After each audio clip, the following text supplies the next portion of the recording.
What's up, boys? Yeah, I know I've said that in almost, if I'm not mistaken, I've said that in every video that I've started with, but as of right now, we officially have a girl in our midst. What's up, ladies and gentlemen? I don't know, maybe that sounds a little strange. Anyway, what was I doing? Oh yeah, so a couple weeks ago, I dropped a, well, maybe not comprehensive, but kind of my top choices for small EDC-sized lights. And I didn't really get into the nitty-gritty specifics with that video, kind of for a reason, not necessarily because all of the output, candela, and all that rigmarole isn't important, but for a EDC admin or task light, something small. Maybe you can clip it to the brim of your hat, just something that'll fit into, you know, the fifth pocket in your jeans, whatever, clip onto a backpack or something like that, keychain light. They're not necessarily impractical, but for a self-defense or a weapon-mounted light or a tactical application, flashlights definitely have come quite a long way. That being said, today I kind of want to go over a couple of my favorites. Did a night shoot, and with the help of a friend of the channel, recorded some video. I've got a pretty comprehensive list of popular tactical flashlights, and I think I will kind of intercut footage of it. I might even be playing it right now over me talking about them, pros, cons. I'm gonna try and narrow it down. We took quite a bit of video, probably like 15 different flashlights. So just quickly to set up, we've got this light here is the Modlite PLHv2 with the new slim head. I did talk about this as one of my primary EDC flashlights, and I do carry this almost every single day. It also has the 𝚂𝚌𝚋𝚜𝚌 switchback on it, as well as a new addition. This is the Cloud Defensive MCH-EDC head. So once I got this, I finally decided it was time to kind of do a shootout. I've also got weapon mounted lights, got a SureFire X300U. This is the Modlite PL350 with a Gen 1 OKW head. It's the only OKW head I have, unfortunately. And if a option has a rifle mount or application, I will also go over that in this video, but for the most part we're going to talk about handhelds and pistol mounted lights primarily. So that being said, I do want to address the only SureFire handheld that I currently have. I used to have a SureFire E1D. I lost it approximately 4 or 5 years ago. So the only other SureFire that I have is this from 2008, 2009, SureFire 6P Defender. It is very, very, very old. Unfortunately, this is not a viable option or a viable contender against these, but I will show it kind of as a, not a meme, but just so you can see how far things have come in the last however many years that is. Okay, so we're gonna get started. So for all the demonstration, the footage that you will see, we measured everything at 2 distances using these camera settings with a Sony ZV-E10 with the standard kit lens. That was our testing methodology. It was approximately 2,100 hours, so right around 9 o'clock. Yeah, so, okay. So that is the basis for our measurements and the camera settings. So obviously everything won't come off perfect comparatively to the eye. Some of these lights actually performed very well considering, but didn't show up super well on the camera. I do intend on doing a part 2 to this video, and in the interest of keeping this video short, I will address some lights that were either not included in this original one, or if I can get my hands on some other ones to add to this comparison, namely the SureFire Turbo series rifle and handgun mounted options, as well as at least one of their modern single or dual cell handhelds. So, okay. First things first. So this is the Streamlight TLR7, the original model with the side buttons, so not the Alpha or whatever the new model is. So this is a single CR123. You can also use the rechargeable CR123s from SureFire. They do work in it. I have validated that. This, don't believe we have footage at 25, but we do have footage from 10, 500 lumens total with a peak candela of 5,000. So I think a lot of people really like this light for a concealed carry application or add-on. I'm not the biggest fan of it. I really, honestly, the only reason I have this one and not the one with the rear switch is I bought this, and I bought 2 of them a very long time ago, and they came out with a new one basically right after this. I don't see the need to upgrade, as I can hit them pretty easily with both of my hands from a standard firing grip. But as you can see in the footage, or as you saw in the footage rather, it's floody, doesn't have a super defined hotspot, and the second you walk it back, the second you step back to 75 to 100 feet, you're basically losing any possible target identification.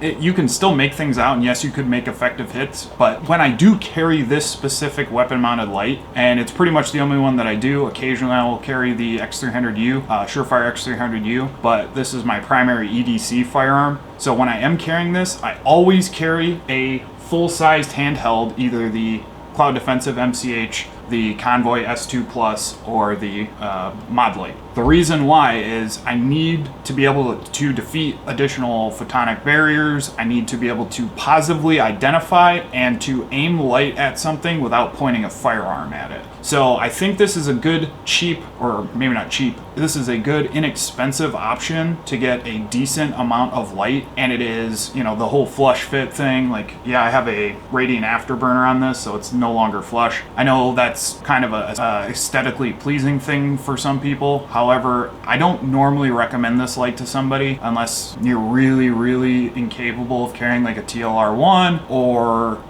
whatever. Yes, while it might be one of the most popular options, and it is 100,000% better than getting an Olight or something like that. This is kind of the barrier to entry when it comes to concealed carry, weapon mounted light. Or if you were going to use it for a home defense weapon, I probably wouldn't go this, but for concealed carry, or if you have something that requires like a TLR7 sub, it might be your best option. Moving on from that, this is the SureFire X300U. This is I believe the Alpha. Yeah, the Alpha. So you pull the crossbar down, out, and slots in, and then boom. Essentially, there are 4 or 5 models of this. The B has a thumb stud that requires a screwdriver to tighten. They also have the Turbo, which I do not have, unfortunately. Essentially, it's slightly lower lumen output, but a much higher candela. There's a bunch of people that have done YouTube reviews on that, and I know I'm just kind of adding to the pile. The X300 series / X400 series might be the most tested, hard use pistol mounted weapon mounted light on the market. It runs off of 2 CR123 primaries. That's a pretty standard fare. The holster selection for this is crazy. They're everywhere.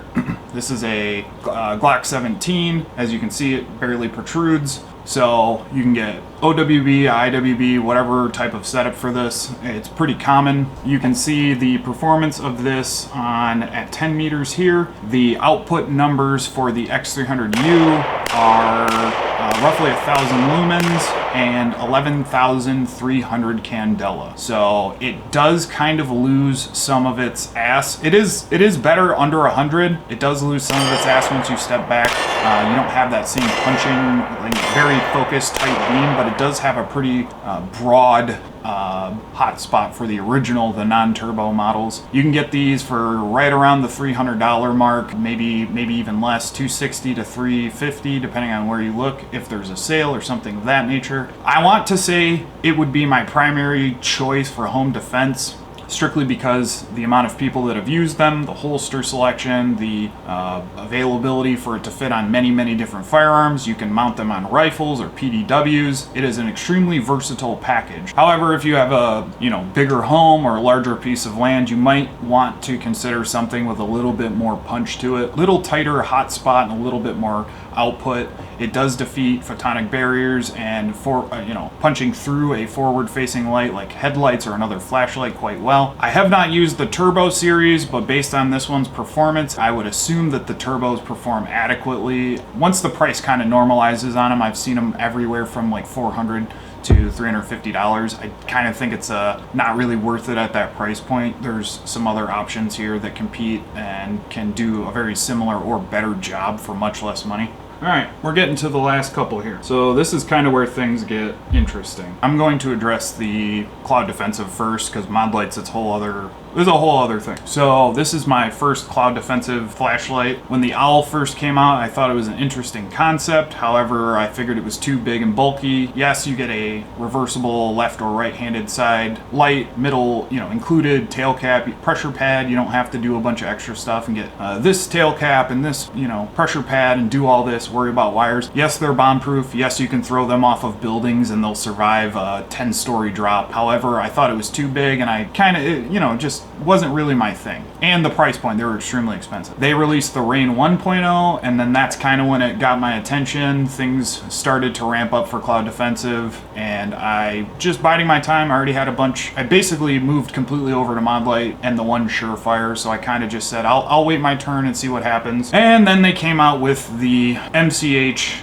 both the EDC, the duty model, and their high candela thrower option. So as you can see at 10 meters, the MCH-EDC performed extremely well. Is a single 18650 flashlight. I believe the EDC is 1700 lumens with 40,000 candela. They also make one that has 1200 lumens with a slightly higher candela, which is 71,000. That being said, the tail cap has a bumper that you can install to keep from negligently discharging it. It did come with a double inset pocket clip already installed, and I stuck one of these Theorem switchbacks on it. They have multiple different colors. The coating's extremely nice. You can also see here at 25, it performed adequately even for the brighter, less punchy version. I got this on sale for Memorial Day. It also came with a free Chicro.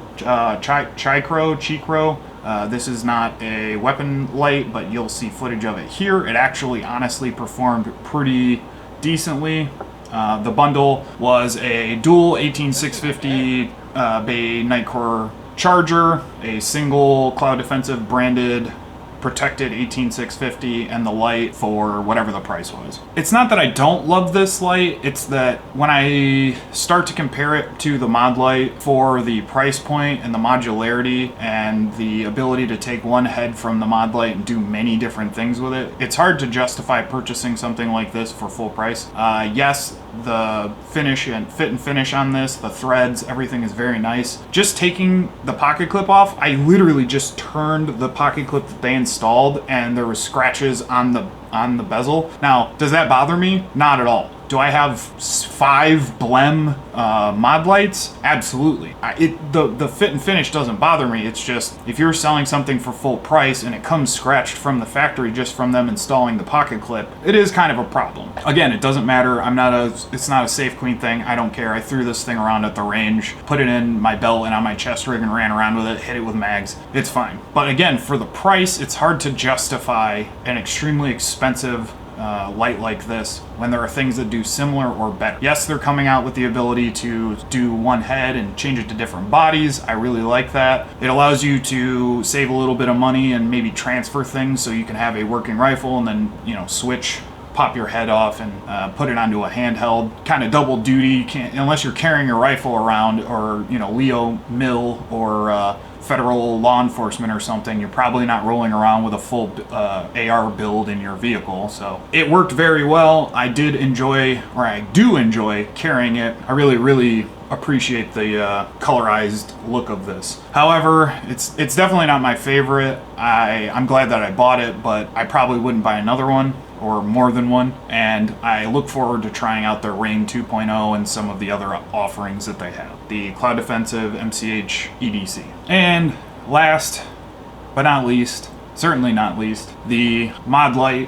Here are 3 different variants of basically the same thing. So we've got a PLHv2 handheld, the Slim, the PLHv2 and M81 Woodland, 18350, and then the PL350 with a Gen 1 OKW head. So I'm going to talk about the pistol mounted variant first, the PL350. So as you can see, the OKW is a fucking laser beam. Outside of using something like an LEP, this might be the most focused hotspot of any single emitter weapon, tactical style flashlight / weapon lights that I've ever seen. I don't know if things have changed with the Slim or V2 head, but even at 25 meters, as you can see here, I have a clean, super clean presentation. I have background data. I have no problem making effective hits at that distance, if not further back. I want to say for the PL350 with the Gen 1 OKW head, it is 680 lumens, 69,000 candela. Nice. Running it on an 18650 handheld or on a 18650 rifle, you do get a little bit more output and a little bit more runtime. Other than that, it's basically the exact same. Again, as I said, I don't know if things change with critical dimensions based on the reflector with the Slim head. I only have the single OKW Gen 1 head to test, but for me, it might be one of the best nighttime long gun options, both rifle and PDW mounting options on the market that isn't an LEP. However, the Modlite PLHv2, it might be my favorite of pretty much all of these offerings for a standalone. As you can see here at 10, it not only has enough spill to get, you know, side-by-side data, you get a solid sight presentation at night. The output on high with an 18650, well, high, it's the only, it's on essentially, is 1350 lumens with 54,000 candela. Even when you step back to 25 meters, I had no problem getting a sight picture with a red dot or irons.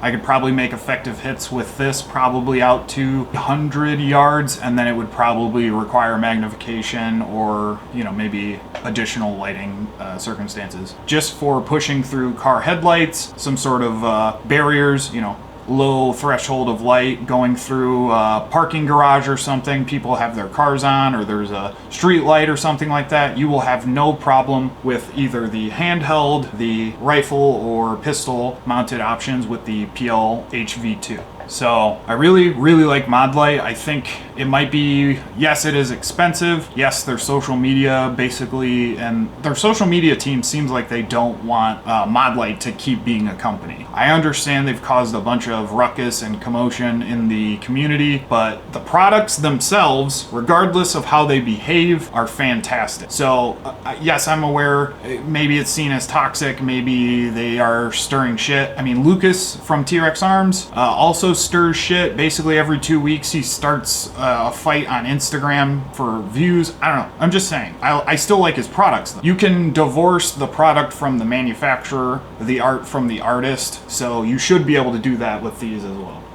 Okay, so that's pretty much it for the round one tactical light showdown, weapon light showdown, however you want to call it. If I were at a position today, not, you know, 6 to 8 years ago, where I was starting all over again, my personal recommendation would be maybe the Modlite. There are cheap options. So this is the Acebeam P16 Defender. This is a limited edition run in collaboration with Acebeam and CountyComm Meritac. Kind of hits all of the requirements that I personally like for a tactical flashlight. It needs to have a rear tail cap. It needs to have a single emitter that without a bunch of fancy modes. So this does have two different buttons in the back, which allows you to do like a dedicated strobe or low mode, and then turbo for the main activation. It does have the double sprung clip, so on your hat or in your pocket. These are around $60. Again, you can't get this green anymore. I'm sorry about that, but this is a great starting point if you're just looking for a tactical application handheld light. I haven't tried putting the 𝚂𝚌𝚋𝚜𝚌 switchback on there, but I will at some point and let you guys know. So there are tons of great options, modern options that just require a little bit of knowledge for the rechargeable batteries and chargers. However, again, as I said, I probably would either suggest something like that if you're just looking for a handheld. If you're also looking to include something like a rifle and a pistol for home defense or personal carry or concealed carry, however you want to label it, I would consider Modlite. I think their pistol light isn't the best. The PL350, the switches are kind of strange. I've heard people having issues with them while under fire, kind of unscrewing or shutting off. So I kind of would steer clear of that unless you really want it. But the rifle mounted option, again, uses one head and then different bodies. So if you bought the complete handheld package and then the rifle mounted clicky body, you'd have essentially 2 lights for, yeah, it's still like $400, but you buy once, you cry once, and then you've got the ability to go back and forth. So that being said, all of these brands are fantastic. All of them have good and bad things, reasons to purchase one over the other. If you're into aesthetics, I personally think the Modlite and the Cloud Defensive have some of the best aesthetics. SureFire is an OG in the industry. They're fantastic. They make some of the best suppressors on the market, and I would purchase either the RC2 or one of their other rifle-mounted options for my first suppressor, regardless of their flashlights. So just use this information and do with it what you will, but these are just some considerations for people that might be getting into tactical lights or rifle and pistol-mounted lights. All right, guys, be safe out there. Don't forget to bring a towel, drink water, wear a condom, don't be a dickhead. I'll catch you in the next one. Peace.